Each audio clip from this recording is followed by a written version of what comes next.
Before I get into today's video, I want to talk about the Madden giveaway I will be doing in about August, and that's whenever the game comes out.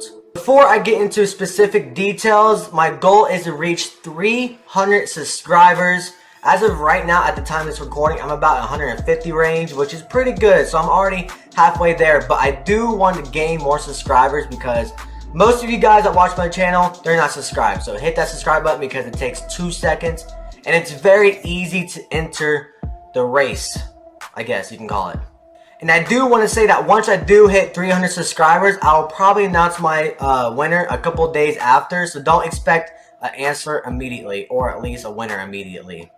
All you got to do is go to this video, which will be linked in the description, and comment down below anything. And that's all you gotta do, bro. It's all you gotta do. And like I said, make sure you are subscribed because I can actually tell if you're subscribed or not. I will be doing it on your console of choice, which will either be the Xbox or the PlayStation. Like I said, it does not matter. I don't care if it's the PS4, PS5, or the Xbox Series 1.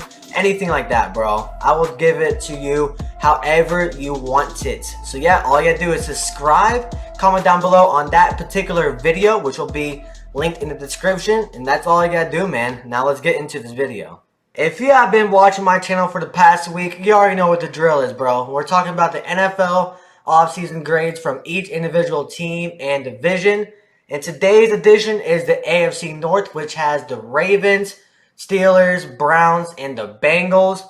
Like I said, if you've been watching my channel the past week, you already know exactly what's going on. We're talking about the major additions, the major subtractions, the coaching changes, the retirements, the main draft picks, all that little stuff. So yeah, man, let's get right into it already. Starting off with the team that had a big retirement at the quarterback position, you got the Steelers. So obviously we all know that Big Ben has finally retired from the NFL, in which he was in the NFL for such a long time, it feels like. And that is definitely a big hit, even though he was a little banged up towards the end of his career. I mean, he was still a good, solid quarterback. You can't really deny that fact.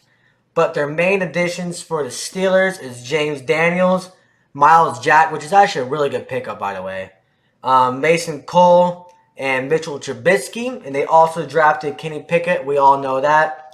And definitely the quarterback position is going to be one big battle this year between Kenny and Mitchell Trubisky. The players that did lose in free agency is Juju Smith, Ray McLeod Jr., and James Washington. So they did take a little bit hit on the offensive side, but their defense definitely stacked up a little bit better, especially adding Miles Jack, which I think he's a solid linebacker from the Jaguars. The main extension they had was, what's his name? Chuks Okafor. Like I said, many of these videos, I butcher names all the freaking time. But I think Big Ben retiring is a big hit, even though they did draft Kenny Pickett and added Mitchell Trubisky. There's still, we don't know what's going on with Kenny Pickett yet, but we all know Mitchell Trubisky, he is 50-50 at its best. Their offseason grade, though, I'm going to give them a C+. I feel like they could have done a lot more. They did lose a couple pieces on the offensive side, but they still got Najee Harris as a running back. They did improve their O-line just a little bit, but that quarterback position, we just still don't know what's there yet. Their defense did get better, and now they got defensive coordinator Brian Flores, so I give them a C+. I think that's really reasonable for the Steelers. Now, moving on to the team that's had probably the most controversy this offseason, the Cleveland Browns, in which we all know they made two massive trades, one for Deshaun Watson and one for Amari Cooper. And now the Amari Cooper, they absolutely robbed the Cowboys. It was a complete fleece. But for the Deshaun Watson one, we still don't know if that's a steal or not yet because they did give up a lot of draft picks, but we don't know if he's going to even be playing this season yet. He still has a lot of legal issues going on. But besides those two players, they added Jakeem Grant and Jacoby Brissett, and they drafted cornerback Martin Emerson and linebacker Alex Wright. And I know their draft actually wasn't that bad, even though they lost a lot of draft pieces because of the Deshaun Watson trade. The main pieces that they lost was Austin Hooper, Jarvis Landry, Rashawn Higgins, Andy Genovich, and Troy Hill. Those are actually really solid pieces. Austin Hooper, he was, a tight end. He was probably their number 1 or number 2 tight end. I don't really know. The The wide receiver, like I said, they did lose Jarvis Landry and Rashard Higgins, but they did add Amari Cooper. They already got a great running game. This Brown team is going to be really, really, really good. Their main extension was Denzel Ward. I know they signed him to a massive contract, which is great. If Deshaun Watson ends up playing this year, I'm gonna give them a B plus. But if he ends up like not sitting out, but being suspended by the NFL, I'm gonna give him a C plus. So I got two separate grades. The Browns are gonna be definitely dangerous this year with Deshaun Watson. Yeah, now they got Amari Cooper.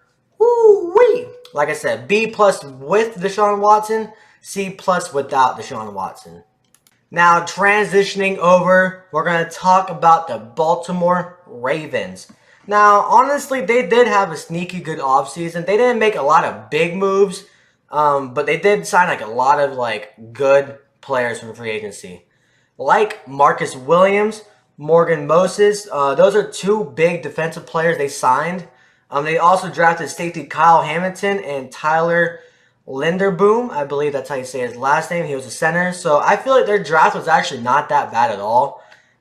Even though during the draft, he ended up trading Marquise Brown to the Cardinals, which I was completely shocked by that already. Even though, you know, like I said, they just traded Marquise Brown and they got rid of Sammy Watkins too. So that wide receiver group is looking a little bit slim, not going to lie. But we all know Lamar Jackson. He's going to run the ball all day long anyways. But besides Sammy Watkins and Marquise Brown, they lost to Sean Elliott and Anthony Everett. So I feel like their defense did get a little bit better for sure, and that's actually, you know, a big piece. That's all Lamar needs is a good defense, really. Their main extension was Tony Jefferson.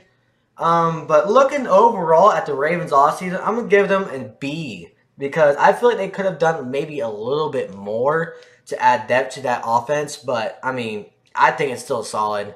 As long as they can stay healthy because, bro, they were, like, banged up all year last year. I think Lamar missed, like, 5 or 6 games or something like that. And they still barely missed the playoffs. That's how good they are. Remember that. Starting quarterback out 5 to 6 games, barely missed the playoffs. So I give the Ravens a B. And last but not least, we're going to talk about the Cincinnati Bengals, the AFC champions last year, and barely lost in the Super Bowl. You got to give them props. I don't care if they had an okay season. Still winning out in the playoffs, going against the Chiefs and all that. Give the Bengals freaking credit, all right? So, yeah, let's just say that.